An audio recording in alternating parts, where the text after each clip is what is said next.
Los corridos y las rancheras de grupos como este alegran las fiestas hasta en los más lejanos rincones del país.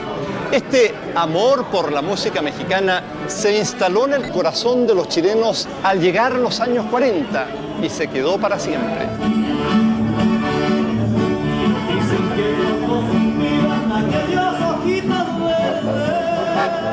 En 1938, cuando las rancheras se ponen de moda, Pedro Aguirre Cerda va de pueblo en pueblo. Pan, techo y abrigo es su eslogan. Para esos años, aún la mitad de los chilenos vive en el campo. El agua potable y la luz eléctrica son un lujo. 1 de cada 2 niños no va a la escuela.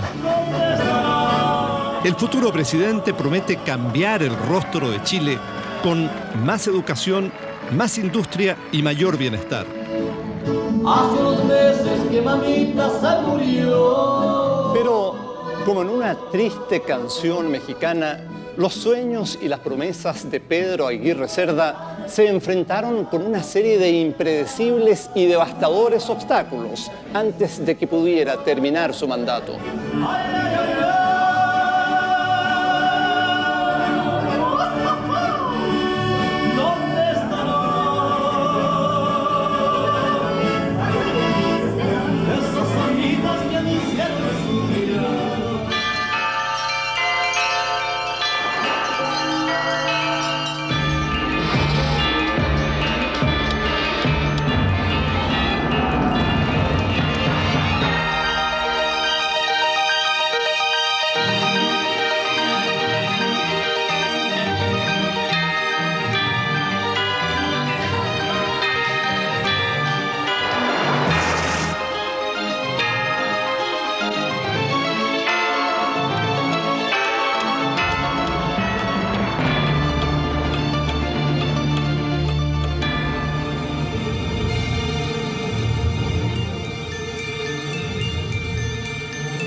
Es la Navidad de 1938. Ese año al viejo pascuero se le piden trajes de vaquero, muñecas de Shirley Temple, trompos y caballos de madera. El 90% de los chilenos es católico y celebra el nacimiento del niño Jesús. Ese mismo 24 de diciembre llega a La Moneda un masón, Pedro Aguirre Cerda, apoyado por una alianza de radicales, socialistas y comunistas. Es el Frente Popular. Don Tinto, como le dicen sus adversarios, representa el empuje de la clase media y despierta gran entusiasmo, especialmente entre los más pobres. Yo era un chico. Mi padre me llevó al desfile. Y entonces cuando estábamos ahí, mi padre me pega un empujón porque al frente iba Don Tinto, ¿no?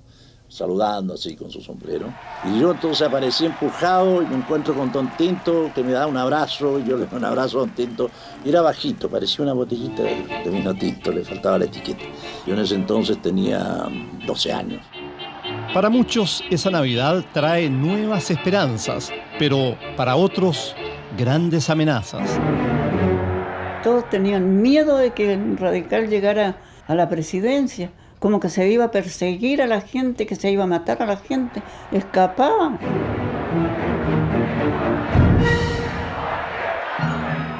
Entonces el arzobispo mandó una orden a todos los sacerdotes que cuando salieran a la calle no salieran de sotana. Creían que iba a haber persecución de la iglesia, que se iba a acabar el mundo.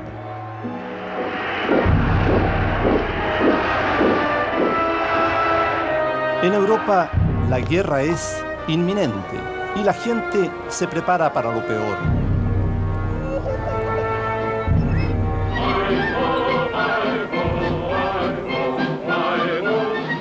En Chile, los niños no saben de esas preocupaciones y en la matiné de las 2 de la tarde asisten al estreno de Blancanieves y los 7 enanitos, el primer gran éxito internacional de Walt Disney.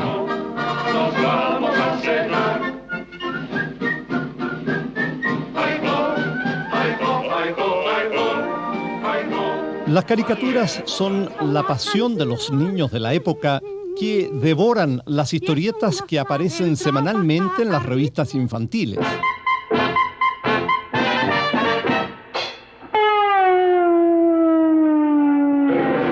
Estaba el Cabrito, estaba Pispaf, estaba Piliquen, pero el Peneca fue la reina, eso sí, fue reina de todas las revistas.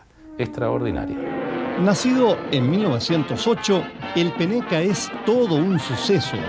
Al terminar la década del 30, vende la impresionante cifra de 140.000 ejemplares. A mis 6 años aprendí a leer con el Peneca. Y yo recuerdo que Quintín el Aventurero iba subiendo por las escarpadas rocas junto con su compañera Evelina.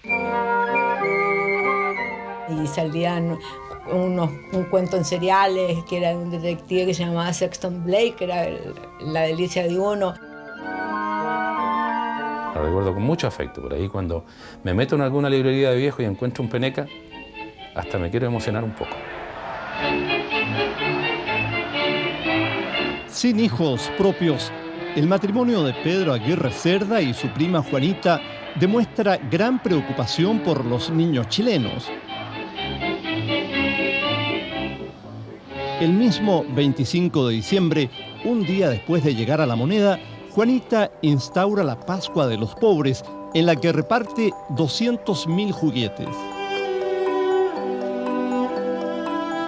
Nunca gobierno alguno entregó más ayuda que don Pedro Aguirre Cerda. Siendo presidente él, dejó a todos los niños santiaguinos entrar a La Moneda. Les permitió bañarse donde habían fuentes. Todos los niños de 10 años podían bañar.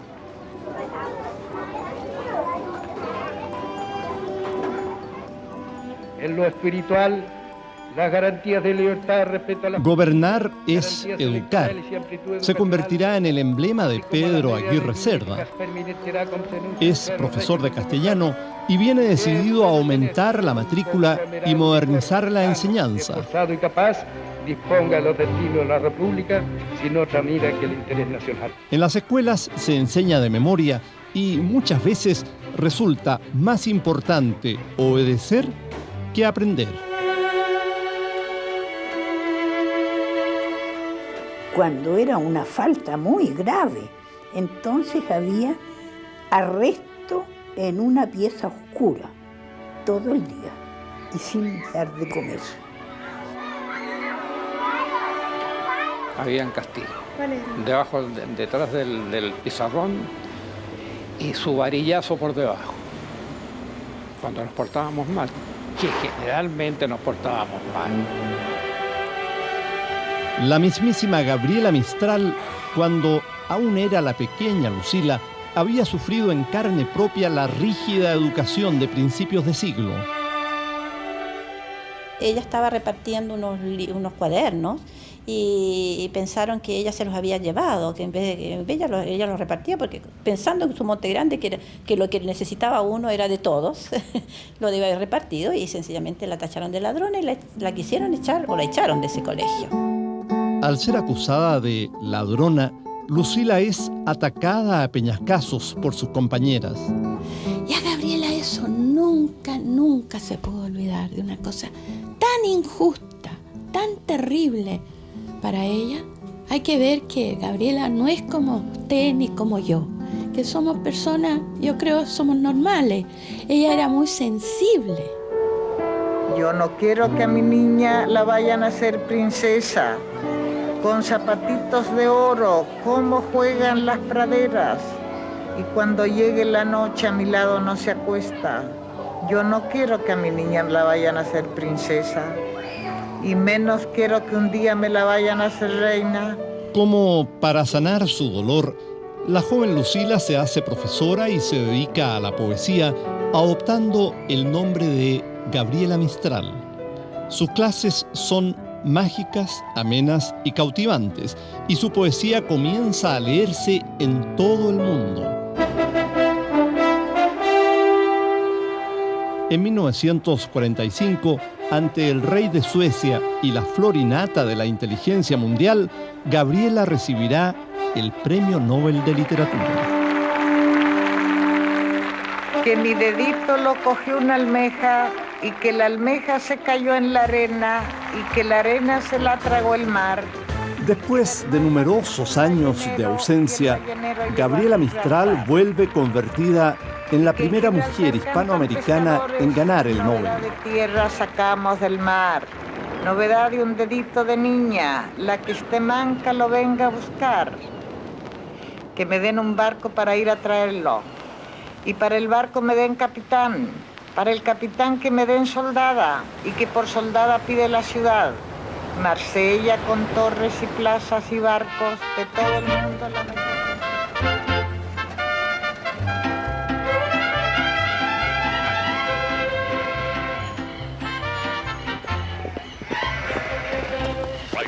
Al llegar 1939, a las tradicionales tonadas y cuecas chilenas se suma una música que viene a instalarse definitivamente en las casas campesinas. Es la ranchera y el corrido mexicano.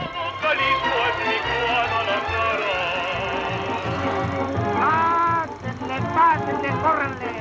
Gran acontecimiento del gran circo Estrella. Vayan pasando, chango. Los mexicanos también causan furor en la pantalla grande. A fines de la década del 30 ya se han estrenado en nuestros cines 32 películas mexicanas. ¿Y acabó de hacer sus visiones? Sí. Pues ¿qué espera para adentro? El cine mexicano pegó mucho aquí. Yo de esa época me recuerdo mucho las películas de Cantinflas. La Libertad Lamarque. Libertad Lamarque, Jorge Negrete, que ese era mi ídolo. Y todavía era mi ídolo siempre. Años después, el ídolo del cine y de la canción Jorge Negrete visita el país. Se desata la histeria colectiva y sus admiradoras provocan escándalos y accidentes. Gran popularidad, muy buen mozo era, y cantaba lindo. Y entonces llegó por tren a la estación Mapocho. ¿Para qué le cuento a la gente cómo estaba? Miles de personas. Pregúntale a las mujeres cómo fue. Cantaba muy lindo. Tenía, imagínese, 1,90 m, buen mozo y con buena voz y de charro. ¿Se da cuenta usted?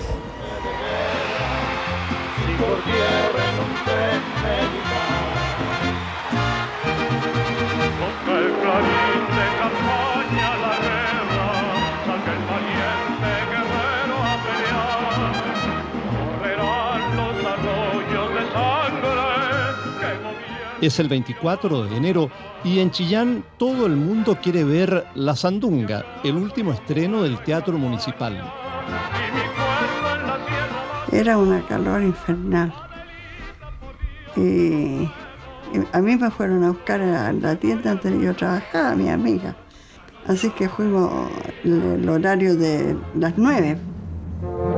Ya me fueron a buscar y le digo, hermana, ¿me das permiso de ir al teatro? Anda, pues me decía. Y fui con ella. Durante la función, un extraño movimiento sorprende y aterroriza a los espectadores. Como digo, estaban dando La Sandunga y en ese momento siento que se mueve. Y ya, pues yo pensé que era un temblor, pero nunca me iba a imaginar tanto.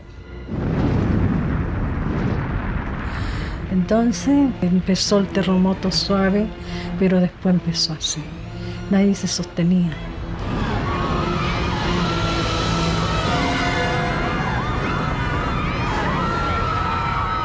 Donde quebraba el alma fue en el Teatro Municipal.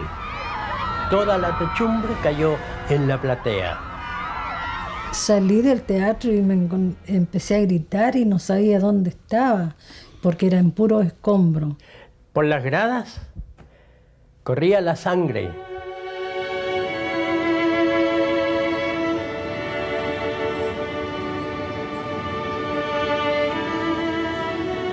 Olga, Mercedes y sus amigas fueron 4 de los 10 sobrevivientes del Teatro de Chillán. Más de 500 personas quedaron sepultadas para siempre bajo los escombros del edificio.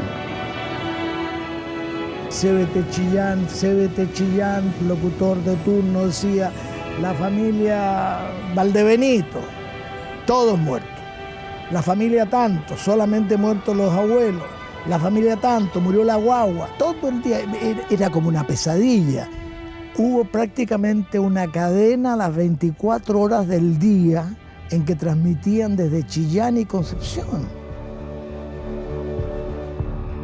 Este puente ubicado en Ñuble en esos años era vital para unir a Santiago con el sur del país.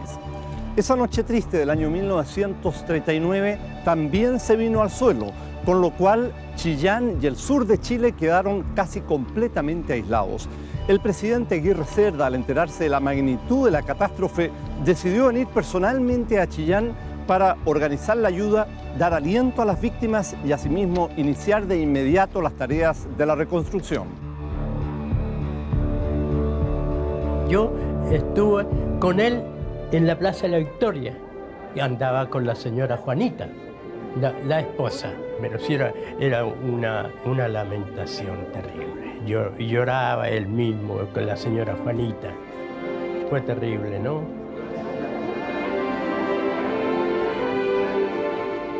Chile, estremecido, se moviliza. Cientos de jóvenes de todo el país viajan como voluntarios para remover los escombros. De todas partes del mundo llegan medicinas, ropas y alimentos. El terremoto arrasó 7 provincias, desde Talca hasta Malleco. Se desplomaron 20 ciudades y 100 caseríos y, extraoficialmente, se habló de 30.000 muertos y de 40.000 heridos.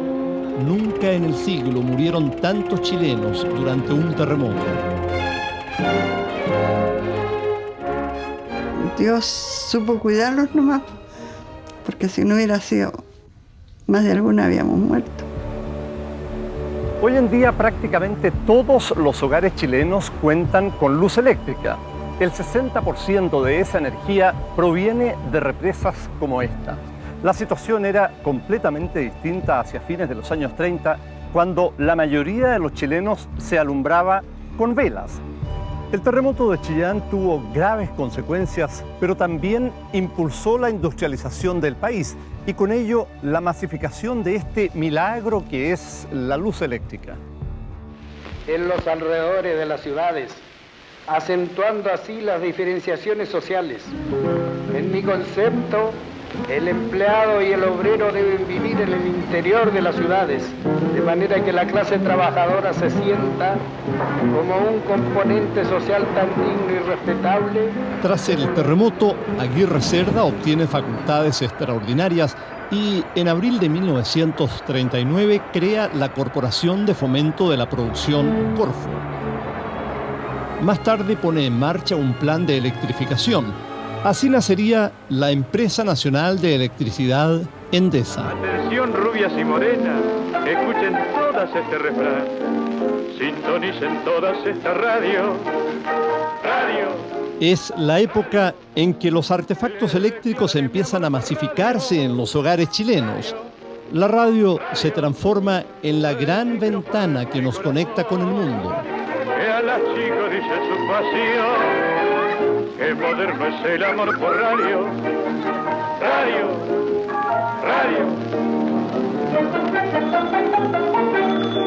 Oiga, Cardoso, una chica quiere hablar por teléfono. Las noticias se obtenían por medio de cables cuando había una noticia importante. Tenían un timbre, todos tocaban el timbre y corrían todos a buscar la noticia y se repartía, se retransmitía en castellano y ahí se escuchaba en todas partes acá en Chile. Es que están vivas todas las fuentes genuinas de España. España En ese momento, las noticias vienen desde España. por la división engendrada por los separatismos locales. Termina una guerra civil que ha costado 500.000 de muertos.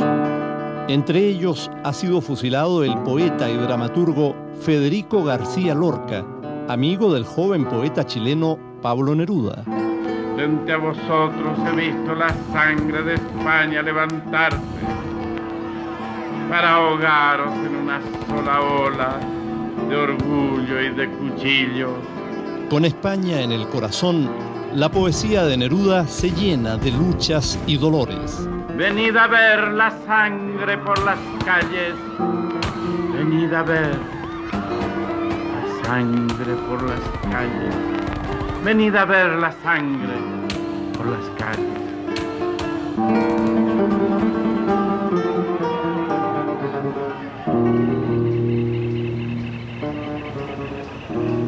A raíz de la guerra civil, mis padres eran republicanos,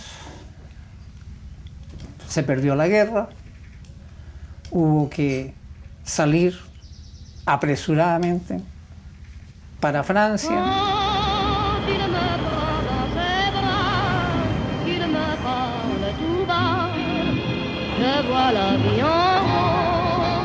Si en París había un gran despliegue de represión para evitar que los refugiados españoles que habían pasado a Francia en una cantidad superior a los 400 o 500.000 personas llegasen hasta París, para no perturbar la vida grata y agradable que tiene París.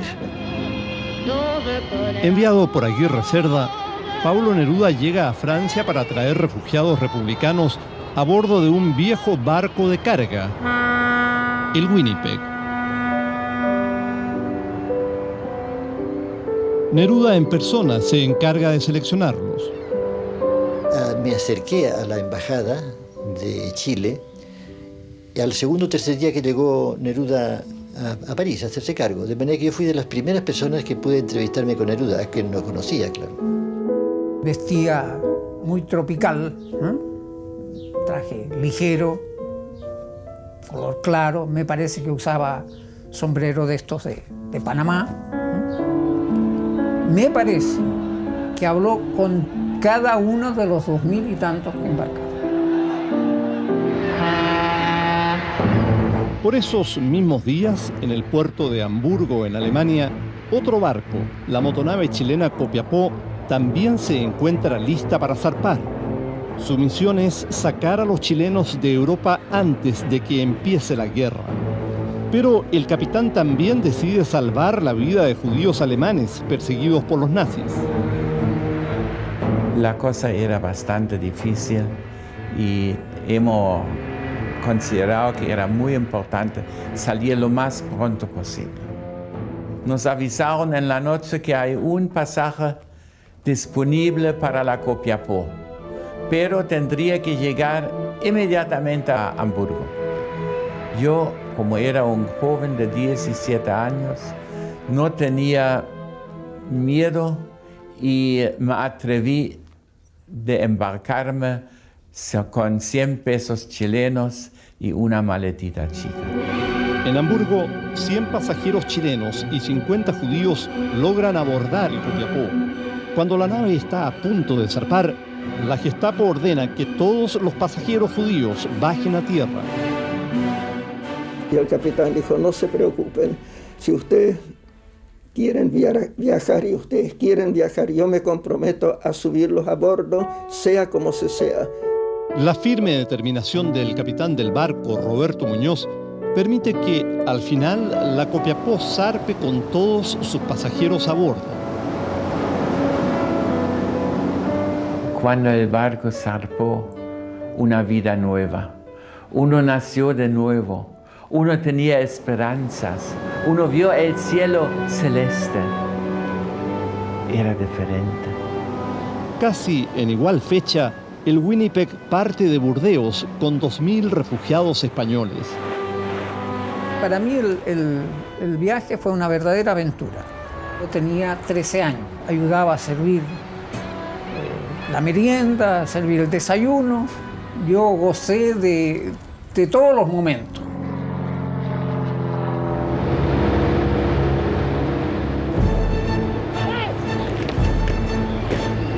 Mientras el Winnipeg y el Copiapó navegan hacia Chile, Alemania invade Polonia. Es septiembre de 1939 y Francia y Gran Bretaña le declaran inmediatamente la guerra a Hitler. Chile se mantiene neutral. Nosotros vimos todavía pasar los aviones de Inglaterra a Francia Estábamos bastante asustados porque estábamos en el Canal de la Mancha lleno de submarinos alemanes.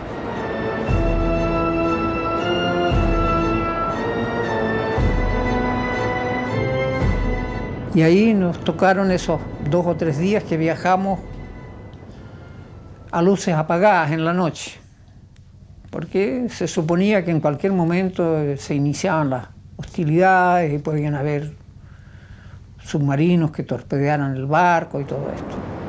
Teníamos una bandera chilena al tope del mástil. En fin, nos sentíamos un poquito más seguros bajo esa bandera tan linda. Finalmente, el Copiapó y el Winnipeg, al igual que otros barcos repletos de refugiados, arriban ilesos a las costas de Valparaíso. ¡Viva Chile!, grita el primer refugiado español al pisar tierra firme. El propio Pedro Aguirre Cerda da la bienvenida a los numerosos intelectuales, artistas y trabajadores que llegan en el Winnipeg. Y al día siguiente subí a un tranvía y le pregunté al cobrador, le dije que yo iba a la calle Ahumada. Y el tipo, que sabía que el día anterior habían llegado los refugiados, me dijo, ¿usted es refugiado español? Sí, le dijo. Usted no paga, me dijo, entonces. Y no me cobró. Fíjese usted, esto me ha quedado a mí en el alma. Es septiembre y las fiestas de la primavera y la celebración del 18 sorprenden a los recién llegados. Cuando llegamos a Valparaíso me encontré que habían autos y buses en vez de cowboys, carretas y caballos que yo esperaba, ¿no? Para decir la verdad, estamos esperando encontrarnos con unos indios con plumas en la cabeza, pero no había. El afecto que sentimos, la comunicación inmediata, nos hizo sentirnos en nuestra casa. Uno está agradecido también por la atención que uno ha recibido en los momentos tan difíciles. Entonces uno no puede olvidar eso tan fácilmente.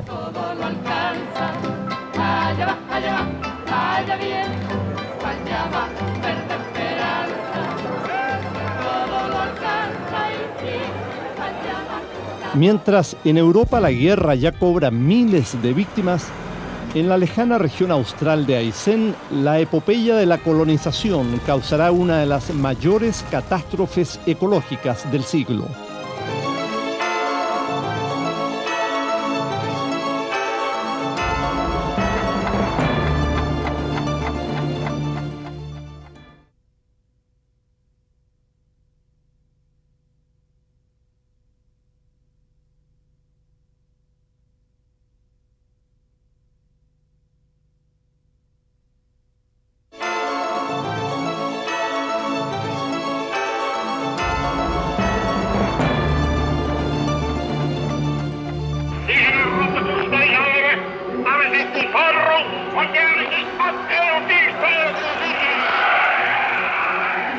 La Segunda Guerra Mundial ha sorprendido a la cantante chilena Rosita Serrano en Alemania.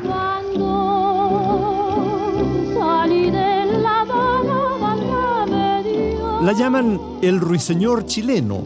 Canta Mantelito Blanco y La Paloma y, sin tener arte ni parte, ejerce gran atracción sobre los altos generales del Tercer Reich.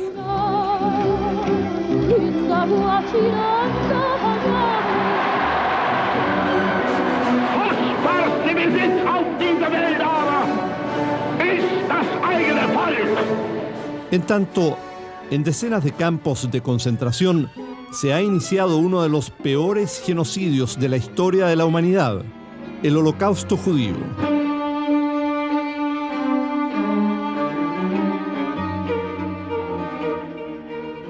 Estuve en varios campos de concentraciones. Hasta en 42 nos llevaron a Auschwitz-Birkenau. Hambre, miseria, látigos, tortura. Auschwitz es una zona poco húmeda, triste, lluvioso. nos llevaron para Extremeño. Y el día siguiente, en la madrugada, cuando nos despertaron, nos sacaron de nosotros para entrar en cámara de gas. Y el doctor Mengele, el asesino, el monstruo, el ángel de la muerte que le tenía el nombre, él seleccionó 3 en un lado, 2 en un lado de una fila. Y me recuerda estas palabras: mandan saludos, ustedes el pueblo elegido, ellos van al paraíso y ustedes van a ir próximamente. Ellos trataron de aniquilarnos, liquidarnos, físicamente y mentalmente. Yo soy uno de ellos que no lograron mi mente destruir. Los soldados nazis se imponen en todos los frentes. Aunque nuestro país se ha declarado neutral, los chilenos siguen paso a paso el devenir de la guerra. Todos los días a las 6 de la tarde era la concentración frente al diario La Opinión. Éramos 2.000, 3.000 personas y se armaban las discusiones porque había una pizarra con las últimas noticias de la guerra. Se ponían discusiones hasta 5 o 6 de la mañana por las batallas entre alemanes y aliados. Se llevaba la guerra con banderitas así en un mapa, ¿eh? Entonces, tanto mi papá como casi toda mi familia eran partidarios de los alemanes.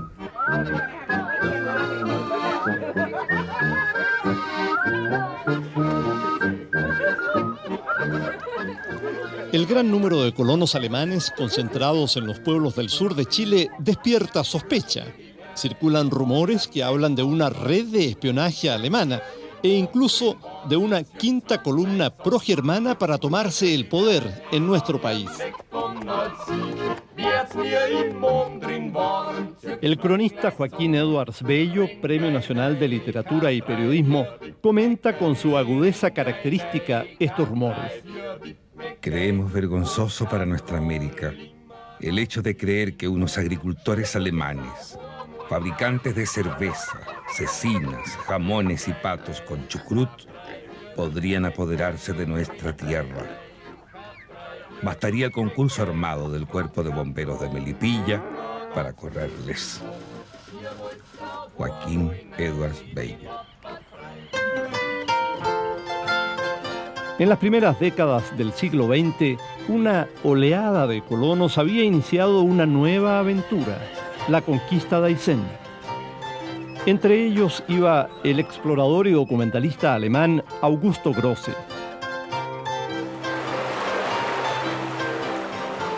Augusto Grosse fue un lúcido testigo de la valerosa acción de los primeros colonos que llegaron a poblar los extensos territorios deshabitados que existían al sur de Puerto Montt. Grosse realizaba sus propias filmaciones y llevaba sus diarios de viajes. Ellos constituyen hoy un testimonio crudo y real de lo que significó la epopeya de habitar los bosques vírgenes de Aysén, como asimismo del desastre ecológico que cambió para siempre el escenario de la Patagonia chilena. La mayoría de los colonos son solteros y no muy jóvenes. Piensan que las mujeres no se acostumbrarían por aquí. Por eso, llevan una vida solitaria en las montañas. De vez en cuando cabalgan hasta un boliche donde generalmente los engañan. Diario de viaje de Augusto Grosse. Difícil llegar y difícil hacer un campo y criar animales, pues si no había pasto.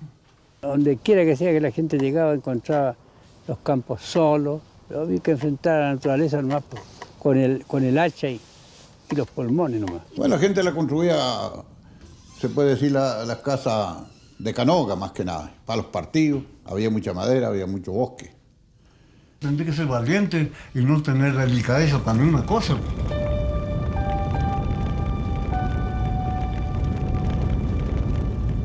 El valle es ancho y fértil. A lo mejor fue antes aún más hermoso, cuando tenía bosques que con su verdor le daban vida al paisaje. Pero el fuego y el hacha Han destruido la belleza de los valles. Gigantescos troncos alzan sus brazos acusadores al cielo. Diario de viaje de Augusto Grosse. Los incendios era porque era una necesidad de hacerlo. Cuando era tiempo que esa gente tenía que quemar, quemaba. Pero eso agarraba fuego y pasaba a quemar al que primero quemó. Y se iban quemando y requemando los campos así. Se quemaban casas, quemaban animales, todo. Y no había nadie que ataje el fuego. ¿Sí? Ni las lluvias ni las nieves pudieron detener las llamas que durante 30 años destruyeron 3 millones de hectáreas de las espesas selvas de la Patagonia chilena.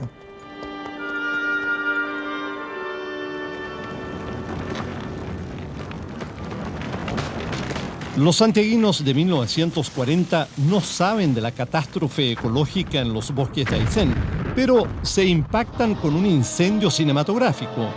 Es el estreno de Lo que el viento se llevó, anunciada como la obra cumbre del cine mundial. La película eleva a Clark Gable y Vivian Leigh como los modelos románticos de la época.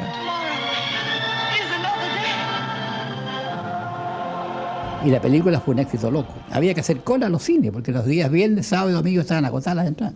En todos los cines, el Central, el Victoria, el Imperio, qué sé yo, todos los teatros grandes. Y se iba con abrigo de piel las señoras, y los caballeros muchas veces con etiqueta, al cine. Producto de la guerra, las telas importadas se escasean. Nacen las primeras textiles y los chilenos concurren a sastres y modistas. Se impone el llamado estilo utilitario y la naciente industria nacional es capaz de producir 90.000 zapatos baratos que sustituyen a la tradicional chalaila con planta de neumático. Al mismo tiempo, la casa Rosenblit provoca una verdadera revolución en la moda al importar la recién inventada media de nylon.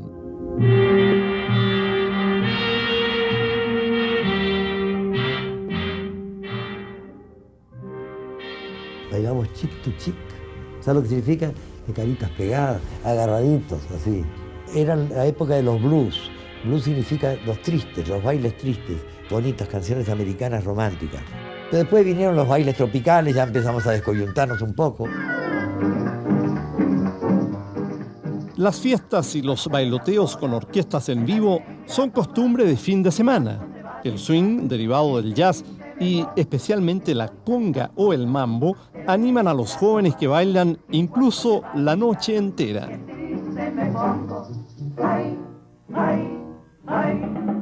Esa negra linda que me echó bilongo, esa negra santa que me echó bilongo.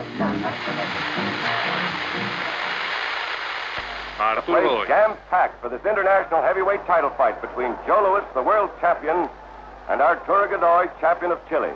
En Nueva York es febrero de 1940 y con gran expectación, el boxeador chileno Arturo Godoy disputa la corona mundial de todos los pesos ante el imbatible campeón norteamericano Joe Louis.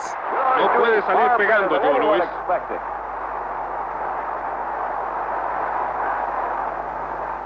La transmitieron por radio a la Plaza de la Constitución y se juntaron 2.000 o 3.000 personas oyendo la radio ahí en el... Agáchate, Godoy, le decían nomás. Al 15º y último round de esta pelea. Todos pensaban que lo iba a matar. La pelea fue así, absolutamente estrecha, discutida. Está en la historia grande del boxeo. Va a haber conmoción si Arturo Godoy resiste los 15 rounds de la pelea. Joe Louis era el favorito 10-1 en esta pelea. Y salimos nosotros a ganar antes del fallo, salimos a la calle a gritar. Y entonces nos abrazábamos todos, gritábamos, Godoy campeón. Pero el fallo fue en contra. A un paso de la gloria, Godoy pierde la pelea. Los jurados norteamericanos dan por ganador a Louis apenas por 1 punto de diferencia. Eso dice mucho. Había ganado Godoy y los otros, con un poco de vergüenza, le pusieron 1 punto a Yulis para que retuviera la corona. Entonces, ladrones estos gringos.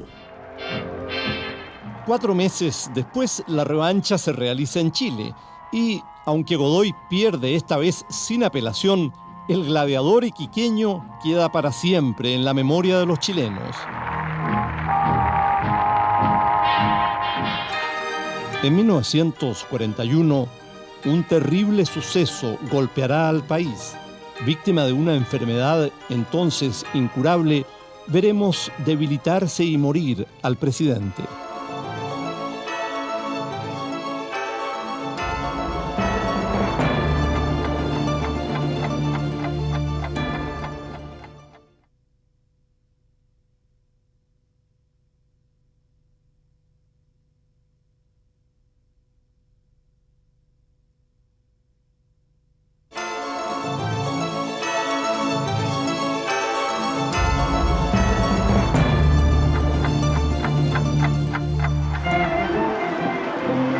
Llega 1941 y Pedro Aguirre Cerda está en la cúspide de su popularidad. Como buen radical, es amante de la buena mesa, practica la conversación y es un fumador empedernido. No sabe que una cruel enfermedad se ha alojado en su cuerpo. El presidente Aguirre Cerda sufría una de las enfermedades más devastadoras de la primera mitad del siglo, la tuberculosis.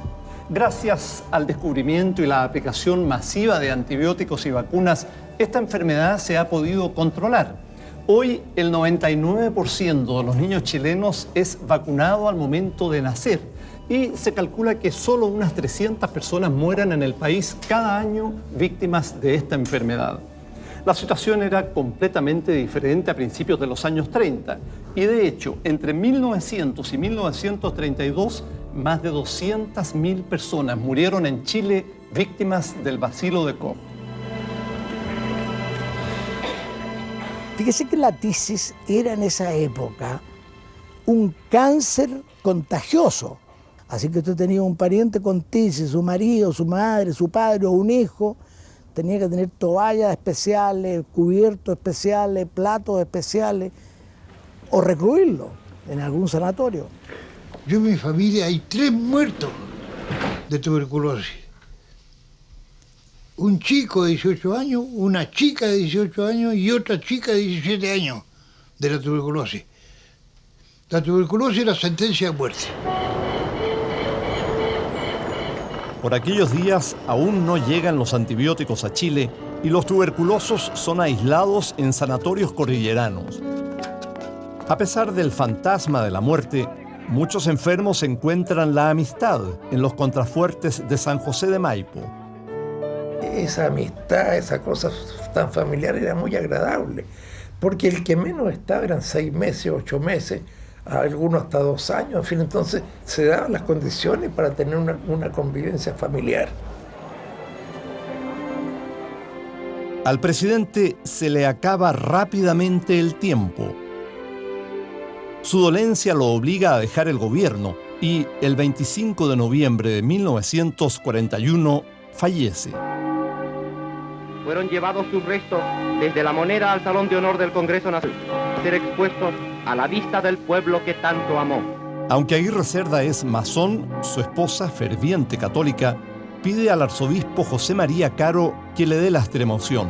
Cerca de 400.000 almas esperaron pacientes su turno de honor del Congreso Nacional. Hay un crespón negro en el corazón de la República. Don Pedro ha muerto, titula la prensa. 400.000 personas despiden los restos del presidente. Fueron trasladados los restos del primer mandatario a la catedral. Fue una manifestación histórica, y yo creo que como esas pocas ha habido después. Era tan ferviente, era tan sincero, la unidad de todos en torno a un hombre que contó con un respaldo obrero, campesino, y rompió los esquemas. Una multitud, porque no hay ninguna duda que fue el presidente más querido de Chile, Pedro Aguirre Cerda. El presidente no culmina su mandato ni sus sueños. Aunque impulsa la industrialización del país y crea la Corfo, queda en deuda con la educación de los niños y con los postergados campesinos.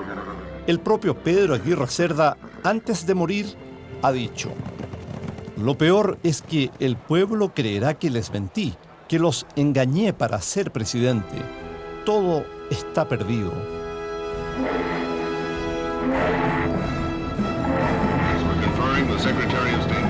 Es diciembre de 1941. Tras el ataque japonés a la base naval de Pearl Harbor, Estados Unidos entra en la Segunda Guerra Mundial. Inmediatamente Latinoamérica los apoya. Solo Chile y Argentina siguen neutrales. El también radical Juan Antonio Ríos es elegido nuevo presidente. Su gobierno debe enfrentar las consecuencias de una guerra mundial que ya llega a los hogares chilenos. Los precios se disparan, hay escasez y un serio desabastecimiento de petróleo.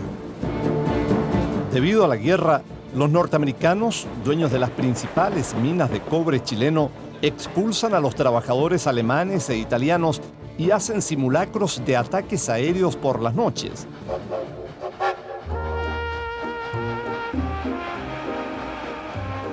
Enclavado en la cordillera de los Andes, a 2.000 metros de altura, se levanta el campamento de Sewell.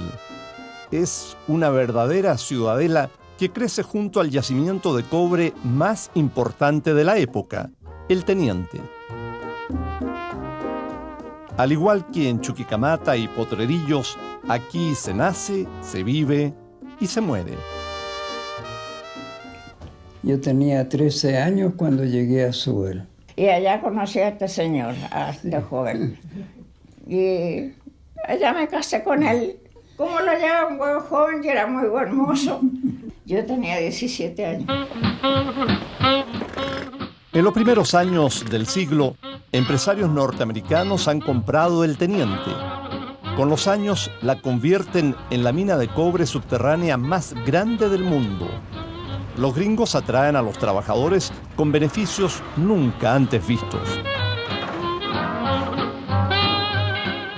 Hubieron grandes tiendas en Sewell, un vestuario pero extraordinario, zapaterías, habían excelentes peluquerías, unos almacenes, pero prácticamente los comienzos de los supermercados. No pagábamos arriendo, luz, agua, ningún gasto común, pues no se pagaba nada. Pues. Iba a venir un baile y uno no se consideraba que estaba muy... O sea, como que la ropa la tenía muy repetida. Partía a la sastrería que le hicieran una tenida nueva. Nace así lo que algunos llaman la aristocracia obrera de la gran minería chilena. Pero nada es gratis. A cambio de los beneficios, los norteamericanos norman la vida personal de los mineros con férrea disciplina. Si lo veían pololeando, los habían detenido. Y la misma autoridad no permitía ni que nos tomáramos de la mano. Así que tenía que andar pololeando debajo de los camarotes, debajo de la escalera, mintiendo para ir al teatro. Mientras para los obreros, trabajadores, era una ley seca, terminante, que inclusive si sorprendían al padre de uno con un trago, les podía costar ante el trabajo. Pero en cambio los señores americanos eran mesa puesta con el mejor whisky y la borrachera de ellos no se entendía. Había muchas diferencias sociales, había diferencia en el tren. El gringo bajaba en autocarril, el empleado bajaba en primera clase y el obrero bajaba en tercera clase. A pesar de las restricciones, no falta la picardía criolla. Porque cuando uno tenía una fiestecita le decían, ¿qué te sirve? ¿Te sirve un cortito, un fuerte, un vinito? Y todos debajo de la silla tenían su botellita escondida, ¿no? Entonces traían Coca-Cola y le ponían su poquito. Total que después todos contentos bailando porque nos faltaba. Si nunca faltó. Actualmente, la vida de los campamentos de la gran minería está en proceso de extinción. Sewell, guardando cientos de historias de familias chilenas, se cerró para siempre en 1969.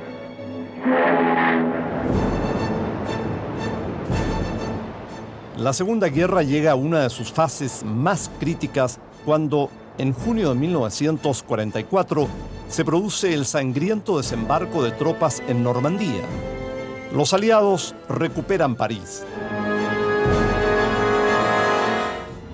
Un tiempo antes, Chile ha roto relaciones con el eje y ha expulsado a los diplomáticos alemanes, italianos y japoneses.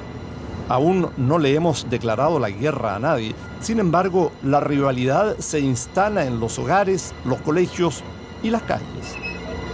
Yo me acuerdo que estaba patinando y de repente vinieron unos niños con el uniforme del Grange, y como sabían que nosotros éramos descendientes alemanes, vinieron estos niños, me pegaron un tremendo empujón y me botaron al suelo en patines. Yo tenía que salir con guardaespaldas para ir a tomar el carro que se llama el tranvía, porque eran varios muchachos que había que apedrearlos, ¿no? a los que eran alemanes, ¿no?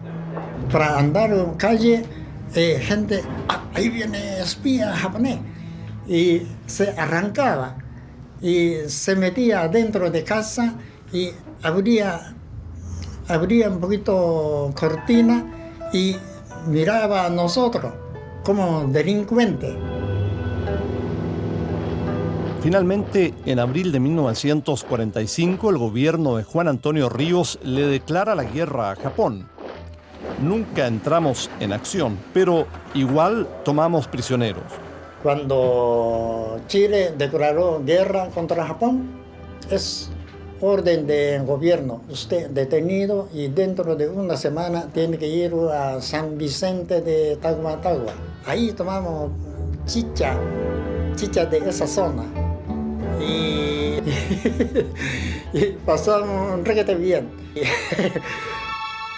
El 30 de abril de 1945, en Berlín, Hitler se quita la vida. Días después, Alemania firma la rendición. Japón se mantiene en guerra.